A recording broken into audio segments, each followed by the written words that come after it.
তুতে নমো নমঃ নমো তৈলক্ষ বুঝিতে মশলা আর হচ্ছে নিরামিষ ঘুগনি।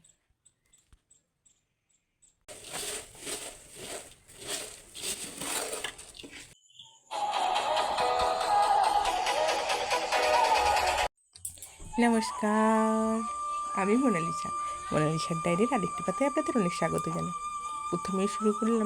আজকের ভিডিওর প্রথমেই শুরু করলাম আমাদের জবা সুন্দরীকে দিয়ে। মানে আমার হাজব্যান্ড এগুলো নাম দিয়েছে জবা সুন্দরী। দেখুন এত সুন্দর লাগছে, তার উপর রোদ পড়েছে তো যেন গোটা ঘর আলো করে আছে একদম। আর আজকে আরেকটা গাছে আজকে একটা নতুন ফুল ফুটেছে, এই প্রথমবার আজকে ফুললো। ছাদে এসে দেখছি হলুদ রঙের পঞ্চমুখীটা ফুটেছে, মাঝখানটা কি সুন্দর থোকা হয়ে আছে দেখুন, খোঁপার মতো হয়েছে মাঝখানটায়, খুব সুন্দর দেখতে লাগছে না? একদম কাঁচা হলুদের রঙ, দারুণ, মানে দেখলেই মন ভালো হয়ে যায় একদম। আর যখন অনেক কষ্ট করার পরেই ফুলগুলো পাওয়া যায় না, তখন মনটা আরও, যদিও আমিও কষ্ট করি না, পুরোটাই হাজব্যান্ডের ক্রেডিট। আজকে হচ্ছে আমাদের বাড়িতে মনসা পুজো আছে, এই শ্রাবণ মাসে এটা হয়। একটা হচ্ছে রুইতে যাওয়ার আগের টাইমটাতে হয়, আর হচ্ছে ধান কাটার সময়টা দেখতে হয়। এরকম করে বছরে 3 থেকে 4টের মতো মনসা পুজো হয়। এবার প্রত্যেকটা পুজোতেই আমাদের খই ভাজার নিয়ম আছে। আগে তো বাড়িতেই ধান থেকে খই ভাজা হতো, কিন্তু এখন আর খইটা বাড়িতে ভাজা হয় না, তো বাজারে নিয়ে গেলে মেশিনে ধান থেকে খই ভেজে দেয়। তো সেইটাই এবার বাড়িতে নিয়ে এসে সেটা হচ্ছে গুড় বা চিনি মাখানো হয়। ওখানে মা এটাই চিনির শিরা তৈরি করে ওটা মাখাচ্ছে। আমাদের মোট 5টা ডালা তৈরি করা হবে, 2টো বাড়িতে থাকে, আর বাদ বাকিগুলো হচ্ছে 3টে হচ্ছে বাড়ির সামনে যে মন্দির আছে ওখানে নিয়ে যাওয়া হয় আর কি। আসলে আমাদের এখানে নিয়ম, আমাদের বাড়িতে যাই পুজো হোক না কেন, প্রথমে আগে ওই গ্রামের মন্দিরে পুজো দিয়ে আসতে হবে, তারপর বাড়িতে পুজো হয়।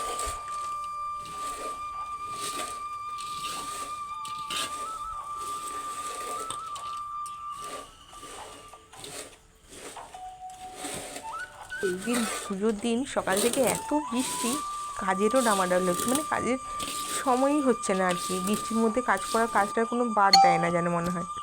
এখানে আমি সব কিছু পুজোর থালা খই সব রেডি করে নিয়েছি। দেখুন এখানেও আমি হচ্ছে যে 4টে হচ্ছে ঠাকুরের ডালা রেডি করে নিয়েছি। একটা বাড়িতে থাকবে, বাদ বাকি 3টে সেখানে পুজো দিতে যাবো। এত বৃষ্টি হচ্ছে বলে যেতে পারছি না, বৃষ্টিটা থামুক তারপর যাবো। পাশে বাড়িতেও ঠাকুর মশাই এসে গেছে পুজো করতে। আমি বাজাতে বলো, আপনি বাজাবেন? তাহলে আমি গ্যাসটা পরমং সদা বসন্তি শ্রিয়াম দিবি বর্ষণম সং বিষ্ণু নমো নমঃ মঙ্গসেতে সকল কল্যাণং ভাজনং যচ্ছতি সমজং পুরুষং নিত্রং তুতে নমো নমঃ নমো তৈলক্ষ বুঝিতে দেবী নাগভরণ ভূষিতাম স্নাপয়ামি মহাভাগং পুত্রধান বিদ্ধে নমঃ আস্তি কস্য মুনিরমাতা ভগিনীরবাসুকে সুধা কারু মুনির প্রতিনিধায় আমার মনসা মাতয়ে নমঃ স্তুতি নমো নমঃ নমঃ মন্ত্রাসীনং ক্রিয়াসীনং ভক্তিসীনং জনার্দনম তাদিপূজিতময়াদি অদ্যাং নমসিগাং মনসা সহিতমাম মহালক্ষ্মদ্রণ সমাতয়ে নমঃ স্তুতি নমো নমঃ দিয়ে দিবে।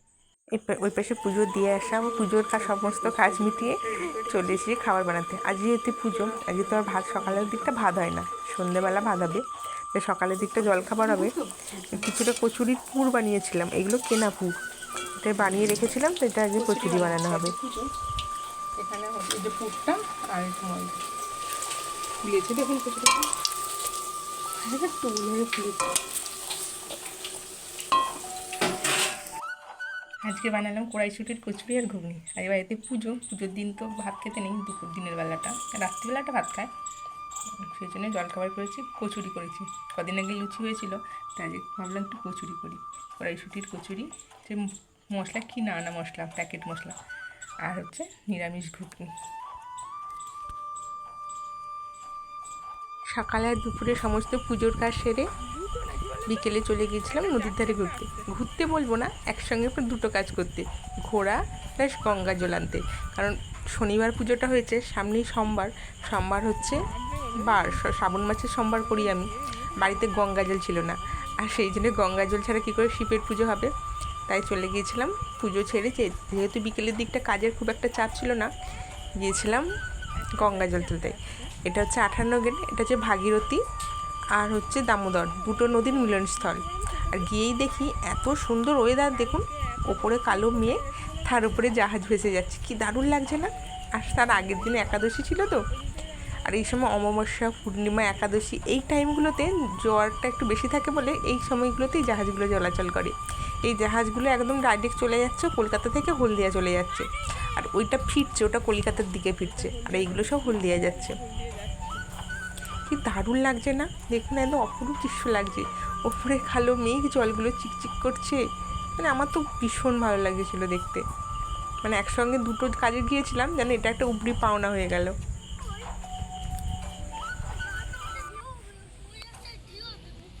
দূরে ওই যে ট্রলারগুলো দাঁড়িয়ে আছে, ওইগুলো সব মাছ ধরে। অনেকে ছোটো ছোটো নৌকায় করে ওখানে মাছও ধরছে, দেখুন সব ওখানে জাল দিয়ে মাছ ধরছে। এখানে খুব ভালো ইলিশ মাছ পাওয়া যায়। আর আমার হাজব্যান্ড ভাই সেখানে নিচের দিকে নেমে এসেছে গঙ্গা জল তুলতে। ওই একটা জাহাজ যাচ্ছে, আর একটা এইটা জাহাজ, একসঙ্গে 3টে জাহাজ। আসবো না ভেবেছিলাম, ভেবেছিলাম আজকে গঙ্গা জল তুলতে আসবো না, কারণ সারাদিন এত কষ্ট গেছে, শরীর আর সাথ দিচ্ছিলো না, মনে হচ্ছিলো বাড়িতে একটু শুয়ে বিকেলটা রেস্ট নিই। কিন্তু আসার পর দেখলাম মনটা একদম ভালো হয়ে গেল। মানে প্রথমে হয়তো আসতে ইচ্ছা করে না, কিন্তু বাড়ি থেকে বেরোনোর পর মনটা একদম ভালো হয়ে যায়। আর এত সুন্দর যেখানে পরিবেশটা হয়ে আছে, খুব সুন্দর হাওয়া দিচ্ছে, একটু গরম ছিল না, কারণ সকালের দিকে খুব বৃষ্টি হয়েছে, তখন তো মনটা অটোমেটিক ভালোই হয়ে যাবে। আর অন্ধকার করে এসেছে চারিদিকটা।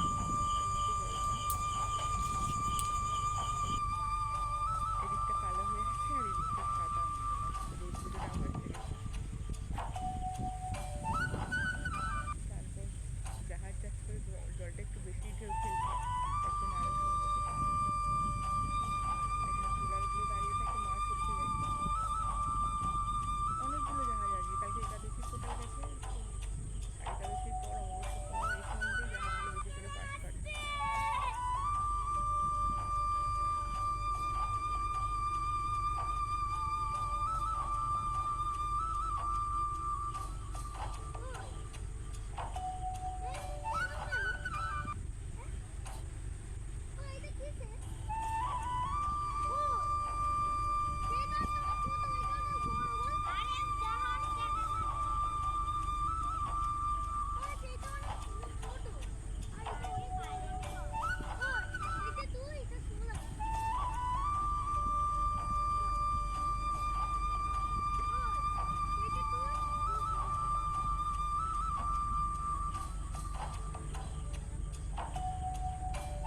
আমার এই গ্রাম বাংলার ভিডিও আপনাদের কেমন লাগলো আপনারা কিন্তু কমেন্টে জানাবেন।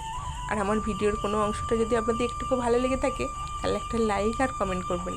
আর যারা নতুন বন্ধু এসেছেন তাদেরকে বলবো আপনারা চ্যানেল লাইক কমেন্ট করার পাশাপাশি চ্যানেলটাকে সাবস্ক্রাইব করে রাখবেন, আর পাশে বেল আইকনটাও প্রেস করে রাখবেন, যাতে নতুন নতুন ভিডিও ছাড়ার সাথে সাথেই আপনারা নোটিফিকেশান পেয়ে যান। চলুন তাহলে আজকের ভিডিওটা আমি এখানেই শেষ করছি। ততক্ষণ সবাই ভালো থাকবেন, টাটা।